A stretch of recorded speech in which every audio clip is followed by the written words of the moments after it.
The first question that I will ask a client in our first session together is, tell me when you had the most fun in your career, because that's what we want, right? We want to go back to that time where we were having fun.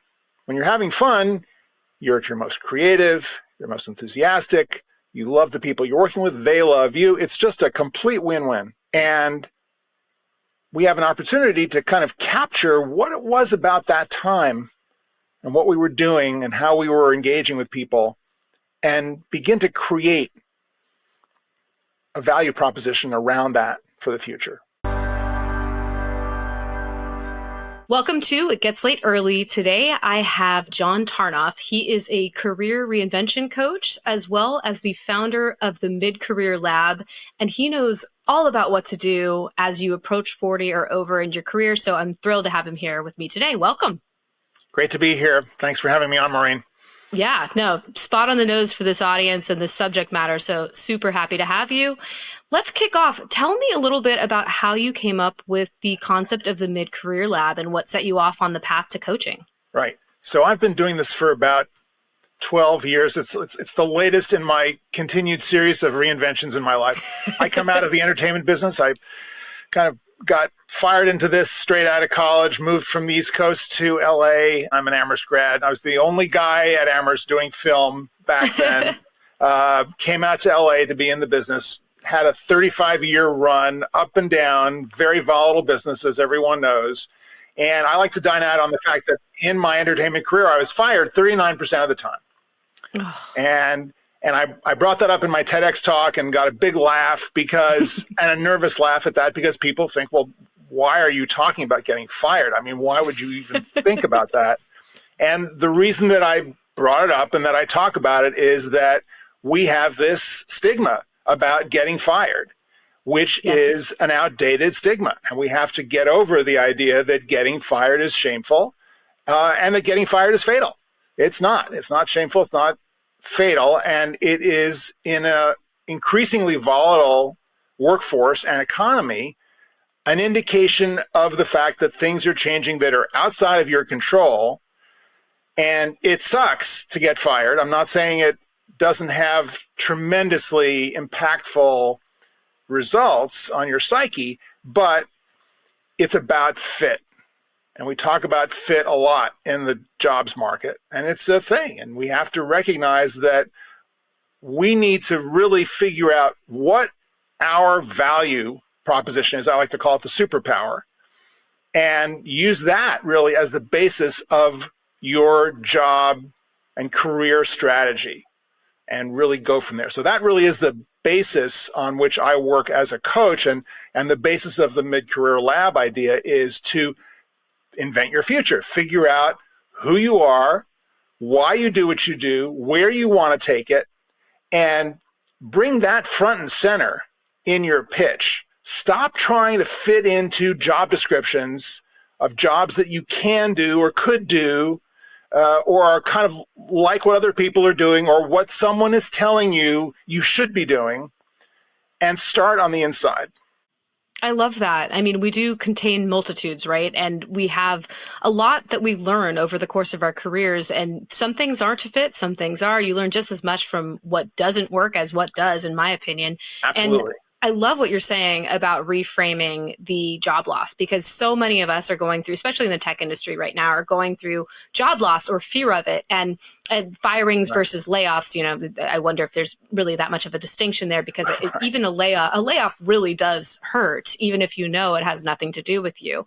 And it's actually typically the poor decisions happening at the top of the organization that are actually falling through the organization, and you're just the victim. But it's something we're all grappling with. And I know, as a high achieving elder millennial, you know, with parents who were pushing me, right?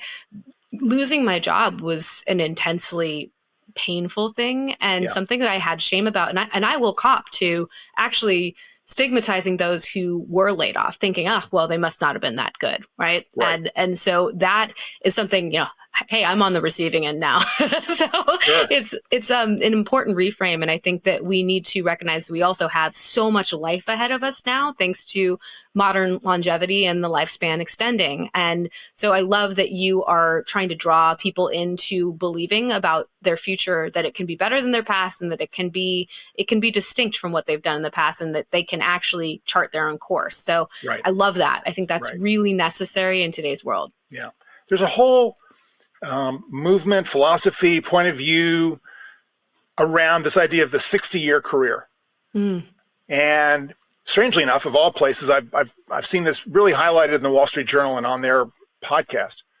And it's really revolutionary, because we come out of a work culture which is focused on a 40-year career, on the idea that if you get a good education, that entitles you to work for 40 years and then you get to retire. It doesn't work that way anymore. I mean, retirement was set up as an institution when life expectancies were maybe 70 on the average. And now we're looking at maybe a 20-year retirement. Or if you want to look at it in a different frame, statistically, if you are 60 to 65 today, you stand a better than 1 in 4 chance of living to 90. Wow. And each year that you age beyond that improves your chances of getting to 90. So, and attention, all you FIRE advocates out there, be careful what you wish for. Are you prepared to spend half of your life, a third of your life in retirement? What does that even mean? What are you actually going to do? How are you actually going to find purpose and meaning and impact and community? I mean, come on. The idea is not to retire and just kind of accumulate all this money and then just go off and be on vacation perpetually, right? The idea is to find something that you love to do, that you get tremendous value from and reward from it, and make an impact on people's lives, and do that as long as you can and as long as you want. Well, you clearly love what you do. So I'd love to hear a little bit more about what you do with your clients in the mid-career lab and your coaching clients. Well, first of all, I didn't expect to be getting into this. I didn't expect to be doing this at this stage of my life. I always knew that I was going to kind of wind up doing something beyond entertainment that was kind of educational, kind of interpersonal. And when I was at DreamWorks Animation in the 2000s, it was kind of my last big entertainment job. And I was able to pivot from a content and production role into a people and workforce role. It's a big change. Well, it was, but it really was, it was the right time. They were kind of coming out of startup mode, and I had started a tech startup in the bubble in the 90s and kind of ran that up. And then when the bubble burst, our little company burst with it. But I had that tech background, and I'd always been an early adopter, and just looking at, this is 2024. We're 40 years since the introduction of the Macintosh. And I was one of those people who went out and bought a Mac 128 somewhere in the spring of 1984. And I had this thing sitting on my desk, and people were saying, "What do you do with that thing?" And I was doing databases. I was putting together lists of writers and directors, and I was organizing stuff, and it was great. And I've been using computers for 40 years. And, you just realize that, I've kind of lost the thread of it, but, we have this opportunity in our careers to make this big impact. So I kind of came out of DreamWorks thinking, okay, I've got another shot here to do something additional. And it started out as a consulting practice around the entertainment industry, tech, and education. And then I did this TEDx talk in 2012, and it was about transformation. And I started talking about, kind of because I was reading the news, how older generations were having a hard time adjusting after the recession, the 2008, 2009 recession. And people had lost half their 401ks and half the value of their houses, and there are no jobs, and there's ageism, and what are we going to do? So I thought, okay, pull together some of my own lessons from having had a volatile career, And then along the way, I picked up a psychology degree to kind of learn more about myself and how people think. And I thought, okay, I can put together a program here for people. And I put together this 5-step plan to reinvent your career. And that really started the coaching. People were coming up to me afterwards and saying, oh, do you coach? I thought, well, maybe I better figure this out. Maybe I better. and here we are, cut 12 years later, and this is what I'm doing. So the distillation of the process, again, back to this idea that you want to start on the inside, right? You don't want to start looking outside for validation about what you should be doing. You really want to cultivate that inside. That's the differentiator. And in an age of AI, where we're all going to get challenged, if not blindsided and obsolesced by AI, we have to really find that differentiator inside us. Yeah. So that's the starting point. So the first part of what has become a 3-step process, what I call the 3 elements career builder framework, is find your superpower. Define what that is. That combination of results that you deliver, philosophies of life that you bring to the table, your personality, all of those unique factors, and define that value. Once you've defined that value and you have been able to articulate it, which is why LinkedIn is so important for all of us to be able to use as a platform to articulate our value, now you want to connect and use not just your network, but your community to help you find and get referred to the opportunities that you are right for. And I would distinguish a network versus a community in this way, that a network is basically a collection of all the names in your contact file. A network will stand by and watch you fail. But a community of shared interests will step in and help you succeed. So you want to look at all of the people that you know in that 500 plus people that you know on LinkedIn and figure, who are the top 50 to 100 people that I know who really vibe with where I'm going, who see the world the same way, who share my values and my goals for how we can change our industry, improve the functioning of the industry, cure the problems of the world, maybe, and bond with those people, build a community around that. And that's a community of shared interests, but it's also a community that's based on giving.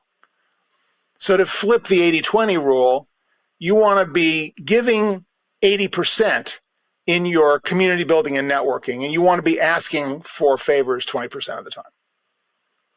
So you become known as this giver. Another wrinkle on this is I like to say, don't lead with your need. Don't contact someone and say, hey, have you heard of any jobs that are out there? I'm really having a problem. No, lead with your give, right? Your offer. And once you've developed that rhythm between defining your superpower, building a community of shared interests, and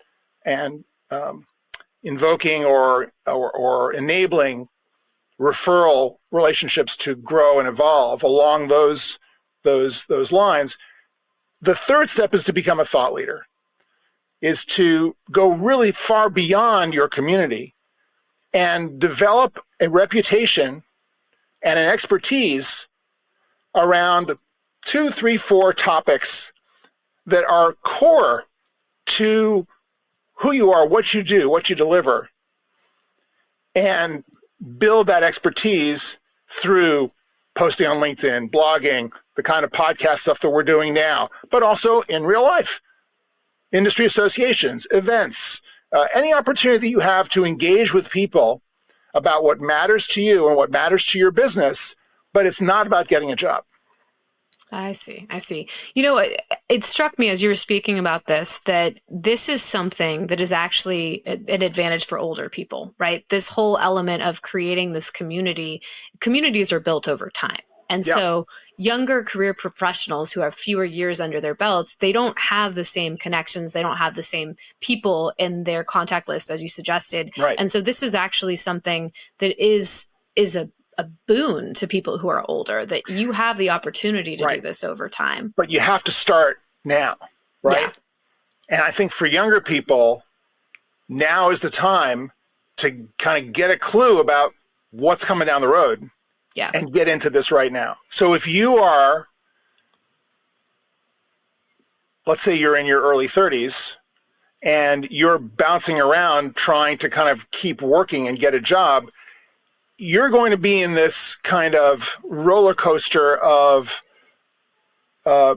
submitting resumes, beating the ATS, focusing on your skills. I get it. You know, you need to establish that credibility. And if you don't have a lot of experience, your skill set is what's going to lead this process. But I would say that where you want to go to ultimately is to go beyond your skill sets, because skills are constantly changing. Employers, by the way, don't know what the bleep they need today or tomorrow. They think they know, but if maybe you've had this opportunity to write a job description because you need to fill a position on your team, it's the worst thing. It's pretty tough to write a job description. I mean, we all hate it. And we resist it. We often let HR write the job description because we can't be bothered. Yeah. And just imagine the dysfunction that results. I've seen it from this broken system. Right? I've seen it. Right. So if you as a job seeker are engaging with this broken system, well, you know, you're going to get broken results in one way or another. So my belief is that the way to counteract this and to push back against this and to build yourself a flywheel system for the long term is to really begin to focus on these three elements: your superpower, your community, and your thought leadership. Yeah. And start now. Makes sense. That makes sense. I think having that end goal in mind and knowing how your career will, you know, just change over time is important. And, you know, people don't really ever think that getting older is going to happen to them. It's kicking the can down the road. We're really good at that. Like you talked about someone in their early 30s. When I was in my early 30s, I never thought, I hoped I would be in my 40s at some point, but I never surmised like, oh, well, what will that be like for me? Yeah. Right. It wasn't something that I thought of all that much. Yeah. And people really do struggle with that. But, you know, to your point about having these sort of core guiding principles in your career. You know, I had a guest on the show who was talking about the difficulty of interviewing and looking for jobs in his 60s. He was let go from a tech company quite recently, and what actually wound up finding him his next position, which, by the way, as we all know from the statistics and whatnot, did take him longer than it would have at a younger age and what have you. But what actually landed him that job was that community and was that sort of thought leadership and that reputation that he built throughout his career, because the person who took him on under his wing at his new company was someone with whom this person had partnered in the past. So he had done the work. He had been connected to this person for quite some time. He had demonstrated his aptitude and he had created this great relationship. And that is how he got in the door. Right. And that's something you can't get from just blind applying to a bunch of companies and trying to get past the ATS. That's not possible. And so it really was all of those things that you mentioned that landed him the role. And so I view that as a very hopeful thing. But I want to talk about something that's, you know, the elephant in the room that's not so hopeful. That's really kind of a big bummer, but a reality, an inconvenient truth. And that is ageism. We know it exists. It's rampant. It's horrible in the tech industry. And I can't tell you how many people have written into me and thanked me for doing this show for the fact that they feel heard and validated for the first time, that they know it's not in their head. They know that this is real. And, you know, there's a lack of data there, which is another story and the subject for a future episode, which is a huge problem. But there is a lot of survey information out there on thoughts and feelings and perceptions. But this is real. We know it. How do people combat this in their careers when they're looking for a job and also when they're employed at a tech company or any other sort of corporate job? Right. It's a big question. There are no easy answers. There's no playbook. But I have some ideas about this, starting with the idea that it, again, starts on the inside, that the most important way for any of us to become more resilient, more bulletproof, is to really focus on our superpower, is to really drill down on our expertise, to niche it down really, really carefully and decisively, you were talking before about getting older and about not being able to visualize the future. But I think the important part of this is to not really worry about the future, is to really worry about the present. Stop thinking about whether this move is going to be a strategic move for the future because of X, Y, or Z that's going to happen in the future to position you for this or that job or role. What's the Bob Dylan line? Life is what happens when we're otherwise making plans. So you really can't control so many of these factors that are going on, but you can control the present. You can control what you're focusing on. You can control the cultivation of expertise and the perception of expertise, because so much of this is about perception. So true. Right? And reputation and trust. Google uses that little acronym, EAT, expertise, authority, and trustworthiness. And when you wind up on a SERP, it's because the algorithm has surveyed all of your online presence and decided this is where you rank according to those three criteria. So you want to take advantage of that in your own life and career and develop that expertise, authority, and trustworthiness so that when you submit to a position, and parenthetically, I would argue that preferably you don't really want to submit, you want to be found. Yeah. Right? You want to turn this into an inbound Sounds good. process. Yes, that's how my career's unfolded, and I've been so grateful for it. Yeah. Right?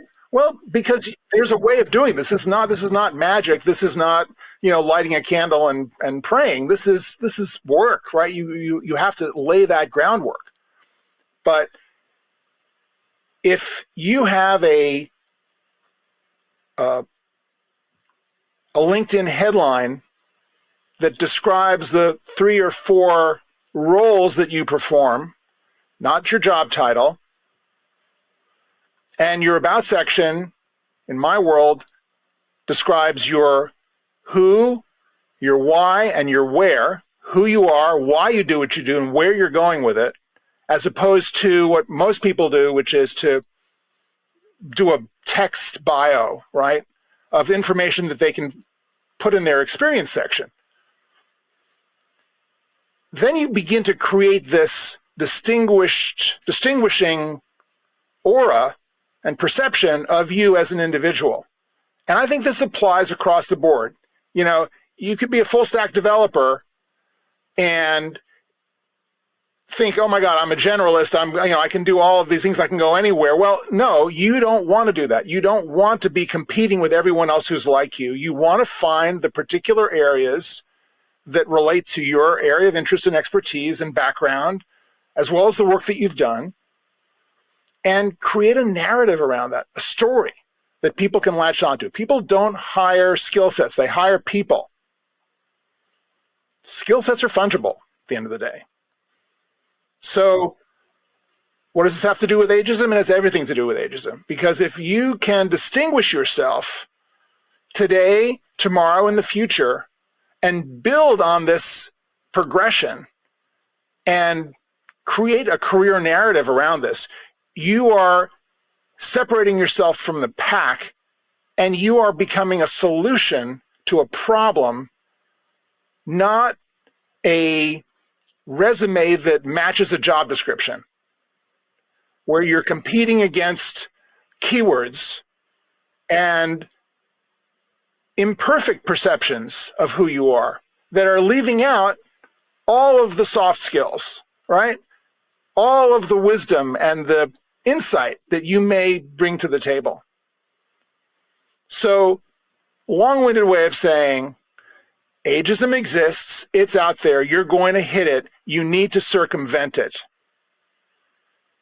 And that starts with developing this strong sense of your superpower, focusing on your relationships and building that community so that when you are laid off in that great wave that comes, sweeping Crashing down the down. 101,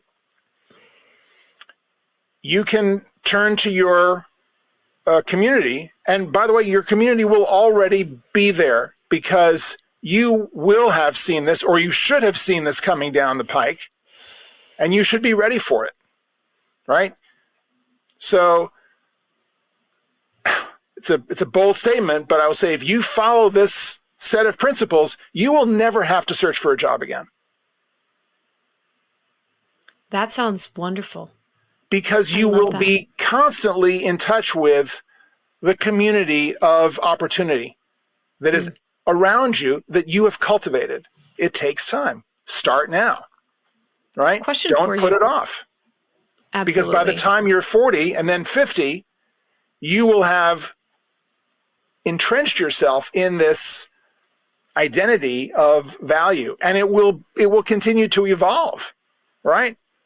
And you may likely be turning back from 50 to 30 and going, oh my God, at 30, I had no idea I would be going where I am. But each step along the way is this integral, authentic step towards a greater expression of what you have to offer the world. I love all that. I love that message. I think it's really an important one. And I can say, even when things get tough and are difficult, like, for example, the last few years in my tech career have been a bit rough. There was the pandemic, there have been layoffs, lots of change in the industry, crazy change, and more is coming, right? As you suggested, ominously, right. But it's very true. But what I can tell you is that even though that is all the case, I have met phenomenal people with whom I have remained close from each of those companies. I mean, it's like every single place I go, I amass another 5 to 10 people who I think are fantastic and will always keep me in mind. Just last week, I was given a couple different opportunities from past people who I'd met, even at these tiny little stops along the way. And sadly, because of the tech industry being the way in which it is and the way jobs are today, those stints tend to be quite short, but even still, there is something to be extracted from each of them and something to be gained, something wonderful. Yes. And like, I have all these great friends and they are looking out for me. They are putting my name in the room when these roles come up. And that is huge. And so to your point, you might find yourself in a position where you don't really have to go looking for a job, right? But I want to drill down on the concept of honing in on your superpower and ensuring that you find the right fit for you versus taking what's available. So, for example, what I just described to you, people sending me job opportunities, I'm forever grateful. I'm thrilled to have any sort of inbound interest. Yep. Again, they're not coming from recruiters anymore because the second that I turned 40, they stopped reaching out to me, which is another thing. But it's coming from my network. There are recruiters out there. I mean, you've got to cultivate a different community of recruiters.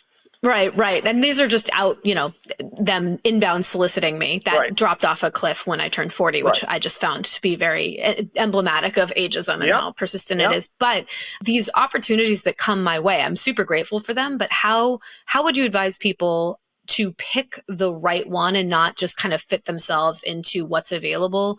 Because if you've done all the work to define your superpower and create this network, you want to make sure that you're not just taking what's available, but instead you're intentionally choosing the right place for you. You want to create that next job, right? You actually, ideally, want to create a job that's not even posted. Yes, love that. And that was my experience at DreamWorks. Because when it was a kind of a funny little story. My tech startup had tanked. I had decided to go back to school to earn the psychology degree because I wanted to figure out the next move, and I didn't want to go backwards. And I ran into an old friend of mine, great guy, flakiest guy you could ever imagine. And I said, "What are you doing?" He said, "Well, I'm developing scripts at DreamWorks Animation." I said, "Oh, great." And he said, "Let's go have dinner." So we went to dinner. And he said, "Hey, would you ever be interested in coming over to work for us?" And I said, "Are you kidding? It'd be great." I said, "What's the job?" He said, "Well, I don't think we have any jobs open right now." And I thought, "Oh, great." He said, but let me introduce you to some people over there. And that started this 6-month, odyssey through DreamWorks Animation. And I basically was asking questions that they weren't thinking about. Awesome. And I was kind of going in as a researcher or investigative reporter and learning about their business and asking them all these questions. And they wound up creating a job for me around the questions that I was asking because they realized, we need to address these things. That's so cool. So one of the tactics here is to think about your job interview as a networking opportunity. And to always go in, not hat in hand, oh, please, may I have this job? But as a peer, kind of going, okay, let me learn about what's going on here. Let me share some ideas. Have you thought about this? Let's see if we can build some rapport and some commonality around what the opportunity is for growth and for me. And maybe there is no opportunity for me, but let's figure that out together. So you start off with this idea of being a consultant as opposed to being an employee. And I think that's a really important mindset shift that we all need to make, right? That you always want to go to work every day as a consultant, delivering value to a client, not an employee executing directives from a manager. That is huge. That is such a good reframe. I think everybody would be well served to flip the script there and to look at work that way. That's so great. And the other thing I would say about how we position ourselves is that you never want to be unemployed. You never want to represent yourself as unemployed. You never want to use the little green open to work circle on LinkedIn. Man, that was a contentious debate, I remember. Whew. But I'm with you. I'm like, I don't think it helps you. It does not help you. I don't know if you saw this on my LinkedIn. I got into huge trouble over posting a post about this, about saying, don't use it. It's not helping you out. If you 100%. Think that open to work is going to attract attention and get you a job, well, you are mistaken. What it says to people is that you're sitting home waiting for the phone to ring. Yep. And you're open It's to just work. like dating. It's just like dating. Exactly. And by the way, is there anyone on LinkedIn who is not open to work?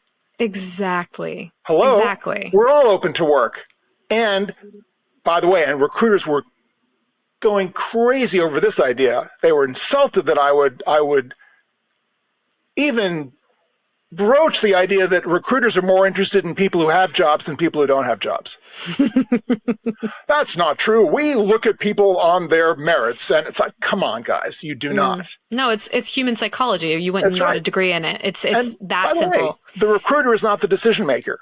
Right? Exactly. The recruiter is looking to kind of second guess what that hiring manager is looking to do. And that hiring manager is going to say, so you want what you can't have. You mean they're not working? Well, why aren't they working? Did they get fired? Did they, how, oh no, I don't want to deal with that. Right? So all the more reason to never represent yourself as unemployed looking for a job.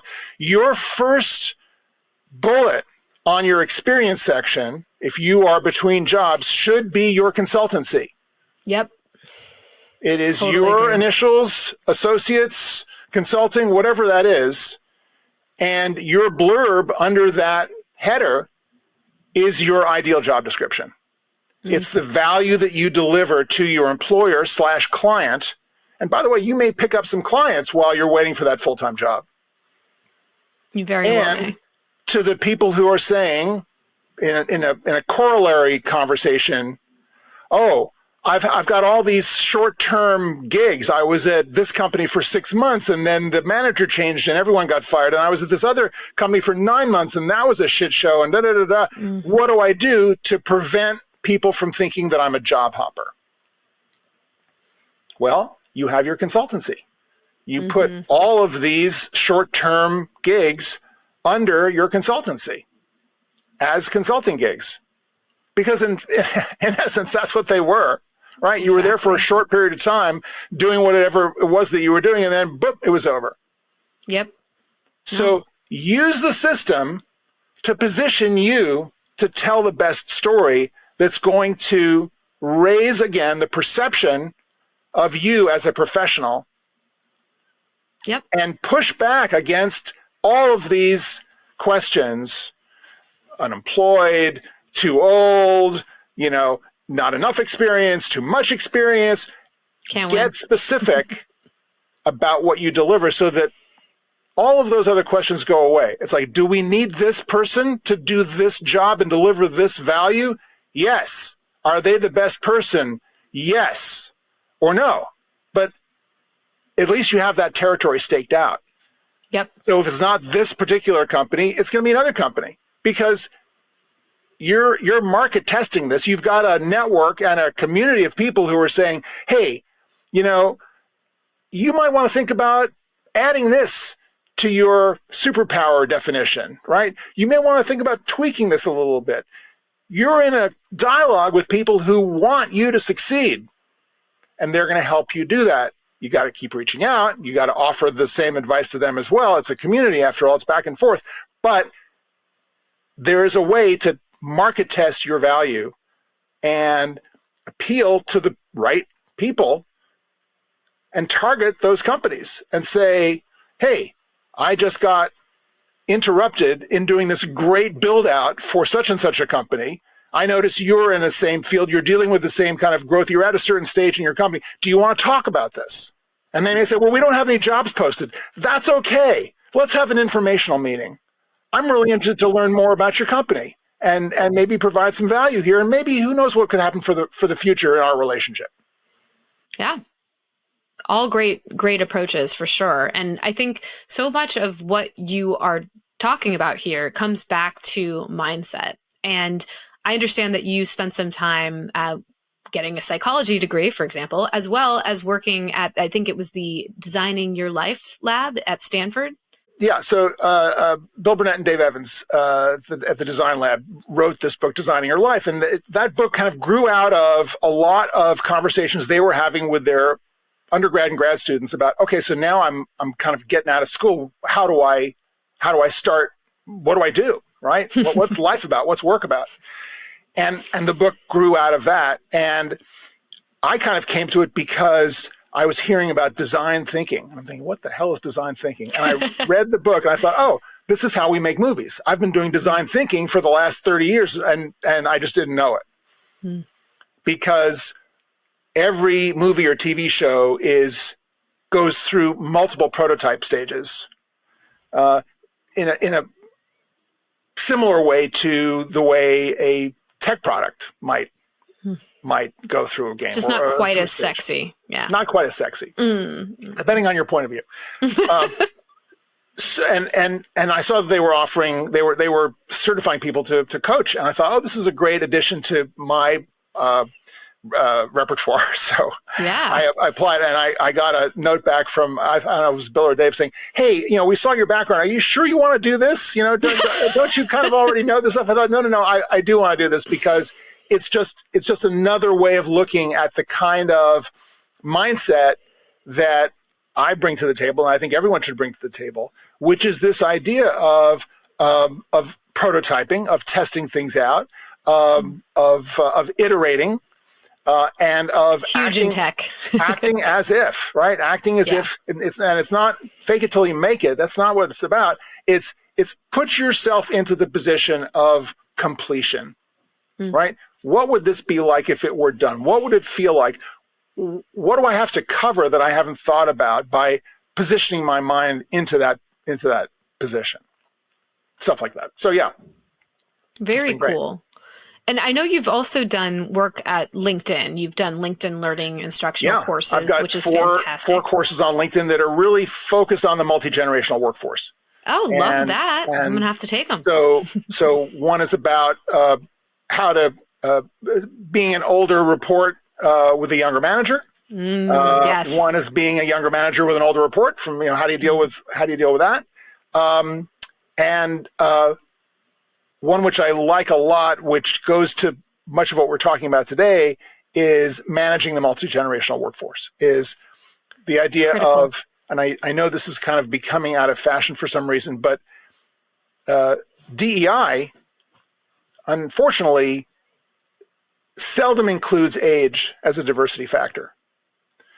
And so the course is really about how to add age into DEI programs.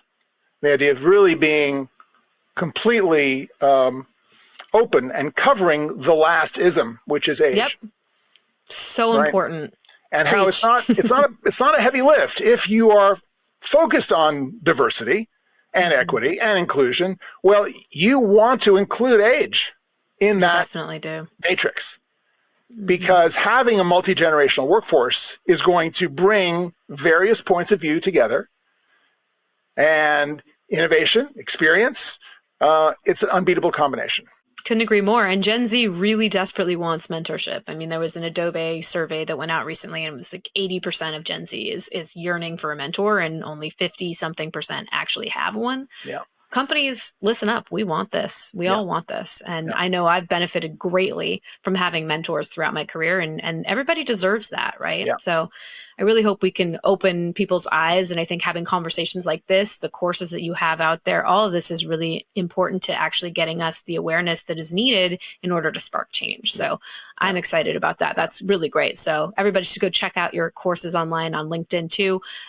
One other question I wanted to ask you, and that's this, some people aren't as comfortable with putting themselves out there, so to speak, right? And you can do a lot of this work on mindset and what have you, but what would you say to people who might be a little bit concerned about how to both find their superpower, but then beyond that, share it with others? How do they get out of their own way to tell people, hey, here's what I'm all about, if they might be a little bit more on the introverted side or less into using something like LinkedIn to share, their point of view? Absolutely. I get this a lot, and it many flavors, but the number one flavor of this is I hate to network. I've heard that a lot. I never know what to say. And my answer to this is that if you can come up with a really natural, authentic, integral superpower that really synthesizes all of the wonderful stuff that you're about, that you can do, that you have done. Just parenthetically, the first question that I will ask a client in our first session together is, tell me when you had the most fun in your career. Because that's what we want, right? We want to go back to that time where we were having fun.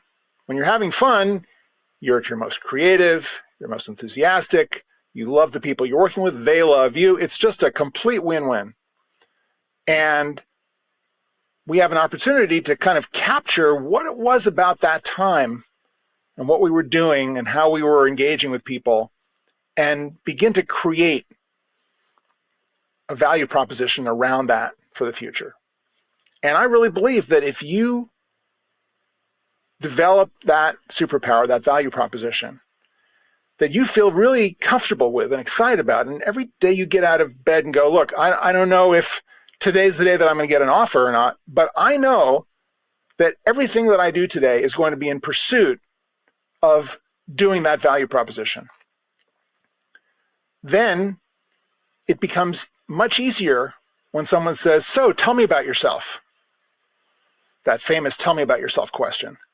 You're ready, right?